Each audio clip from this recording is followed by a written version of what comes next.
Kia ora, Foucault. Wonderful, beautiful portrait your film is. I was very moved by it and thought it was just fantastic. So congratulations on a great piece of work.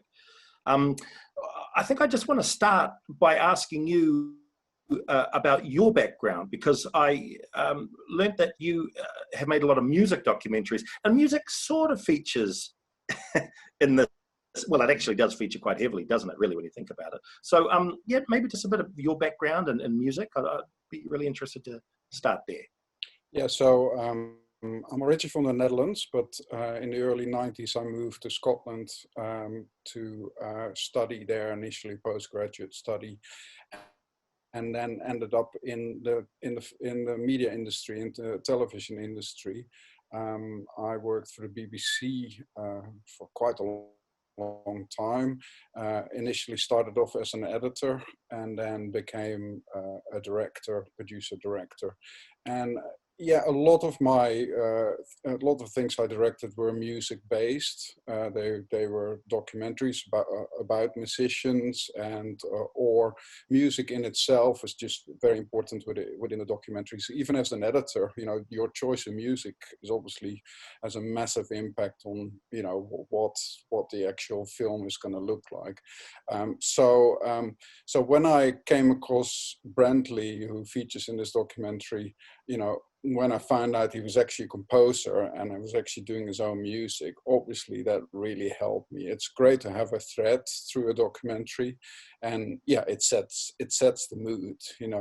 Any music will set the mood. So a lot of the music in the documentary is Brantley's own composed music. He brought out a CD with his own tracks, and another part is a bit closer to my home. My son Miles Boermans plays piano, and quite a few of the other pieces were played by him on piano. He's now 17, but he was 16 at the time when he played those tracks. And those tracks I chose which ones I thought would be appropriate for certain parts in a documentary. And altogether, it's pretty much all piano music, because Brantley plays the piano, my son plays piano, and it seemed sort of fitting to have the music through it. And and it's obviously in Brantley's mind, he thinks it's the most important thing to have music. So obviously it makes has a big part in this documentary. Yeah, I love the surprise that we're hearing this beautiful, very moving music, and then probably at least about 5 minutes into it, then we cut to him playing it. And I was like, oh, that's a nice surprise. He's actually playing this music that we're hearing in the background. So I thought that was really well done. Yeah, thank you. Yeah, I mean, it's important to kind of get that surprise in there, because, the music sounds so kind of good, like I've picked it off something, and it's just really nice. It did take a lot of, or quite a bit of convincing to get him to play the piano for this bit, because he's getting a bit older, and he's a perfectionist when it comes to music. So he kind of, I'm not sure if I can really play. My fingers aren't really up to it. But I think once he got to do it, he enjoyed it, and I think it makes a great part of the documentary. So talk us through meeting Brantley, because he's extraordinary in that he's not necessarily that extraordinary in an odd way. This was so what made you you would have had a conversation with him and thought, there's a doco in here. Mm-hmm. How did that happen? So what happened is, in my day job, I'm in charge of media productions at the University of Auckland. So we make videos and do photography for the University of Auckland. And Anne, who's in the film as well, came to see me about a teaching. She teaches at the University of Auckland, so she wanted to get some teaching videos done. And just when she's about to leave the meeting, she said, "Oh, and Foucault, this interesting chap I met on Waiheke, and I think he's a really interesting character." And she told me about the story that he wanted to give his brain to the Centre of Brain Research. And obviously I thought, well, I've got to meet him. So I rang him up and set up a meeting. And then, of course, when I met him, his character just shines through, and you kind of think, I've got to do I've got to do something with him. So what initially probably started out as quite a short film, once I kind of got to know him, and once I got more stories out of him, I thought, no, there's more to it than just a 5-minute, 10-minute film. It was really interesting. So that sort of sparked it off, and then now obviously he's a friend of mine, so I'm in regular contact with him, and I'll obviously stay in contact with him for a long time. But yeah, it was his initial character where I thought, he's definitely got something worthwhile. Now, the interesting thing about that, that you don't have to be a celebrity or a famous musician or anything. Every person, I think, has a story to tell. They have something of interest to tell you, and quite often I think actually the more ordinaries as people's lives are, actually the more interest there can be in there. There's sort of hidden gems in there, and I think certainly with him talking to me and opening up, things appeared which I didn't expect, and he had a lot more stories to tell. So I thought that was just really, it was like a little treasure trove of stories, really. Yeah, because he, as a character, he just sat in himself so well. There was a relaxation and an unguardedness, the way he could share his biography with you. Mm-hmm. Like when he spoke about his 2 marriages, that it's just an average, a story that many people probably have had, just about 2 marriages that came and went in a way. But it was, obviously it was just so human, and you're right. He's not a dictator of a country.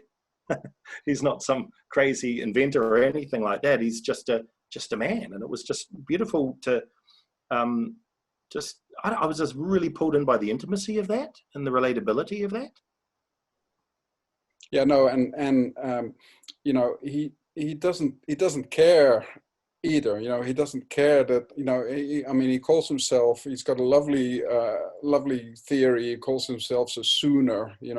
He'd sooner be at home making a cup of tea than going out to conquer the world. Yeah. And I think that's just a really nice, endearing, character about him. And you kind of think, yeah, why do you need to conquer the world? Why do we always have to progress and make things more important and become more important than we really are, and he's just happy in his own skin, happy in his own house. He's lived in his house since 1971. He's lived in the same place.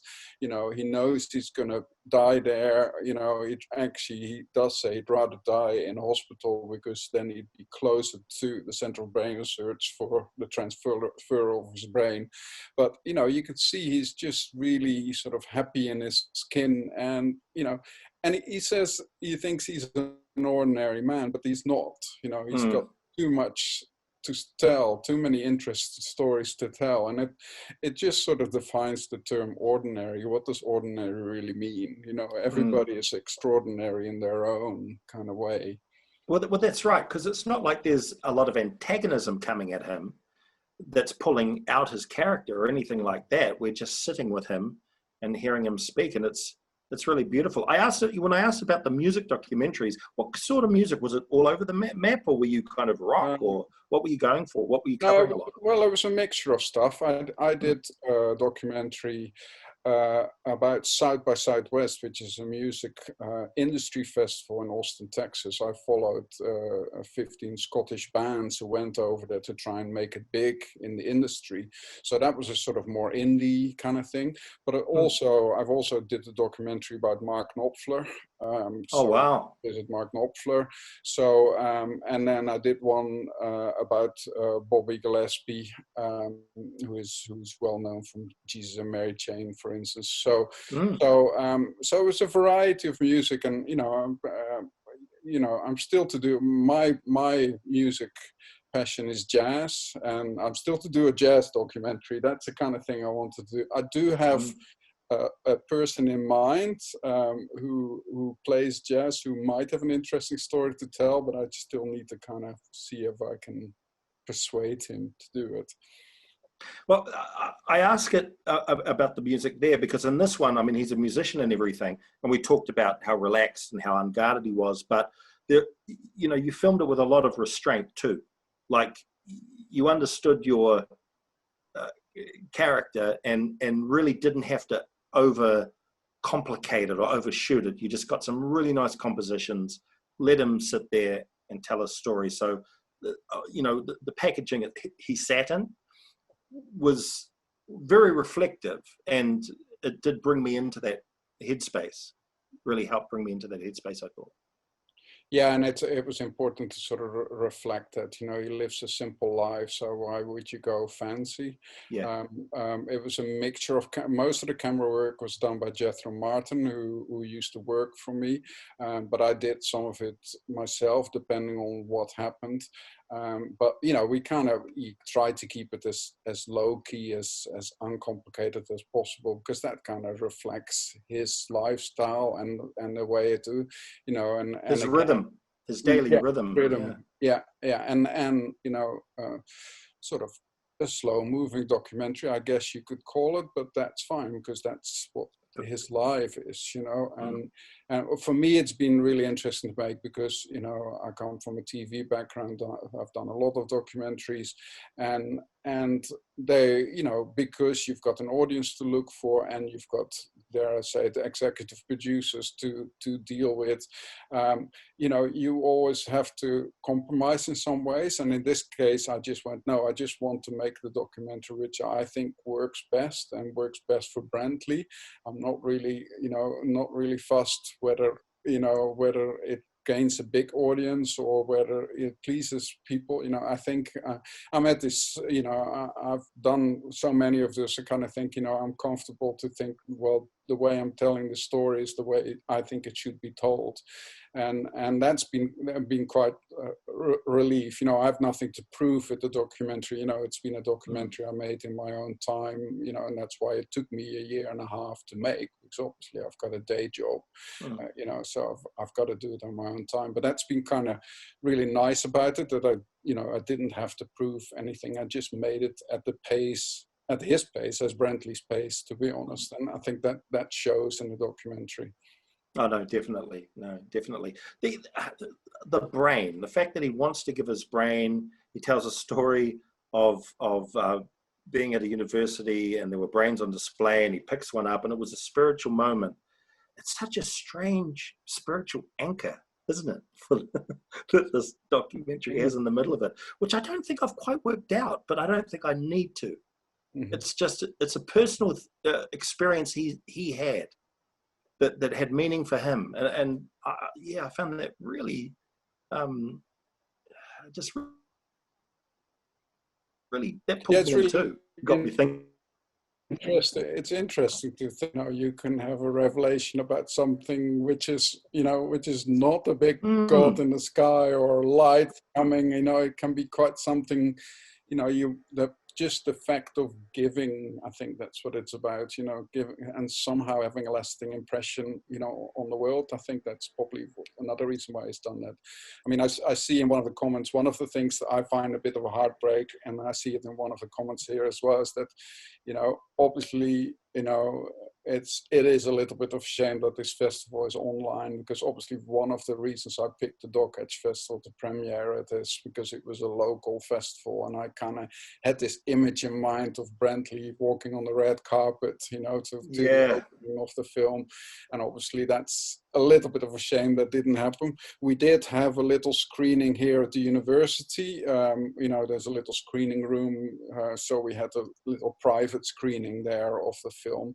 But, you know, obviously I would have loved him to be in the limelight for an occasion like that, but it wasn't to be in this case. So that's a bit of a shame, but that's what happens. What was his reaction to seeing the film? Did he saw the film? Yeah, he really liked it, and I was really pleased that he didn't sort of, because he would tell me afterwards saying, "Oh, you know, I'm not sure about the way you told this story, or you got this wrong, or you know, that kind of thing." He really liked it. I think I kind of obviously got it right because he didn't complain about any of it. And I think it's always a nervous time, that yeah, it's a screening with the nervous talents time there. on the show. It's a bit like showing something to your parents, isn't it? Yeah. You know, but You're looking at them and yeah, but I think he was, you know, he was touched by it, you know, just seeing his life played out in front of him, and you know, well, you turned his life into this beautiful little meditation. I just think it's quite incredible. It's a beautiful little piece, yeah. So Kristen asks, does Brentley still want to leave his brain to Richard Faull? Nothing's changed, has it? He oh, still wants to. more than ever, I think, more than ever. You know, he's committed by it. Yeah. Yeah, no, he's definitely gonna make it happen somehow. You know, as you'll see in the film, he's got some harebrained schemes getting it from Waiheke over to Auckland. So you know, definitely committed to the cause when it comes to that. There was some nice comedy in those moments, actually. Like it really gave us. And his son, you know, obviously his son Raymond is quite a character as well. So the plans they've got together to get Brentley's body, or they even at some stage talked about, oh, maybe we could just remove your head and just put it in a chili bin and just take it across on the ferry, you know. Yeah. Are you on speed dial for the sequel, or? Well, you know, there's the thing in the film is that he writes this daily email to Anne to make sure he's made it through the night, because he's worried that people might not, you know, he might die and he might not be found for hours and hours, kind of thing. But I'm certainly thinking, you know, obviously if something happens, you know, I need to sort of be there to document that part. Maybe not so much a gruesome bit of getting his brain peeled out or anything that. But you know, he talks about, you know, what he wants to happen, you know, when his ashes are returned, etc. And I think it's probably, you know, fitting for me to be there, and I think he'd want me to be there. So that's part two, the gruesome part of the document. But I don't think he's there yet. He's 80, but he's still going very strong. So I think I might have to wait quite a bit for part two of this documentary. And it's not like he articulates it that often or even at all, but he does seem very, when we say, you know, he's very at home within himself, he seems to be very accepting of death too. You know, he can talk about it quite frankly and honestly, and with no sense of, he just doesn't seem to be fearful. I don't know if I'm just reading into that because of the character that you've created and everything, but that's what I got from him. Well, I mean, I think that's maybe why he has this, you know, this course to get his brain to the Center of Brain Research. You know, gives him, you know, something in life. You know, some of us, I mean, you know, some of us find it difficult to accept death, you know, and when you think about it, if you're not religious, and I'm not religious either, when you think about death, you think, oh, well, that's it, just stopping, and, you know, so it's quite, you know, it can be quite disheartening. So I guess, you know, having something like that to cling on to and think, you know, okay, well, that's going to happen to me when I pass away, you know, that's obviously, you know, for anyone a kind of a good way to feel about when you pass away, that, you know, something's going to happen, and, you know, that there's a purpose to it. Yeah, he does have that purpose. So Claire asks, does Raymond live close by? Is he on the island? He does. Yeah, he does actually live on Waiheke as well. So he's not that far away. But as Brentley says, Raymond works in IT, and he seems to work late nights and gets up late. So that's what Brentley is sort of worried about.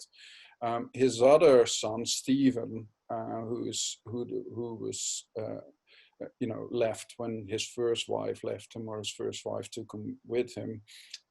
He actually doesn't live nearby. I think he does live in New Zealand now, but he doesn't live nearby. And this is a sort of heartbreaking bit in the story, I think, is that, you know, that Brentley doesn't have contact with him. and Stephen has got 2 children as well, which Brantley has never seen. So that's kind of a very sad part of the story. So the bitter breakup, it's never healed. I think Raymond and Stephen, the 2 sons, are in touch with each other, but Brantley isn't. But Brantley did want Stephen to see it. So at some stage, so we'll make that happen once he comes out. Great. So what are your plans for this work now? Well, I've entered it into the London Film Festival Mm-hmm. for the next thing. And then after it, we'll see what happens with it. I mean, I think, it's possibly something maybe the networks might pick up. They might want to show it on television. It's sort of fitting for television, for the audience of it. As we know now, the television audience are getting older. Young people don't really watch live television anymore, and obviously, this is something I think people of an older generation certainly would like watching. So that's sort of the next step. But like I said, I have entered it for the London Film Festival, see what happens with that.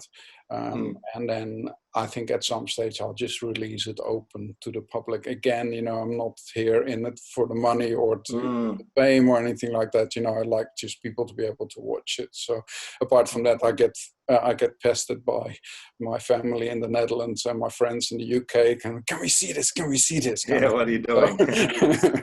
Well, I want to watch your Mark Knopfler documentary. Is that around? Yeah. If you just find my Vimeo channel, there's only one Focal Woman, so all my work is on that. So fantastic. Find Yep. Okay, I'll look for that. Hey, well, look, fantastic film. It was really moving, and you did a fantastic job. So congratulations on that. It's fantastic work. Okay, thank you very much. No problem.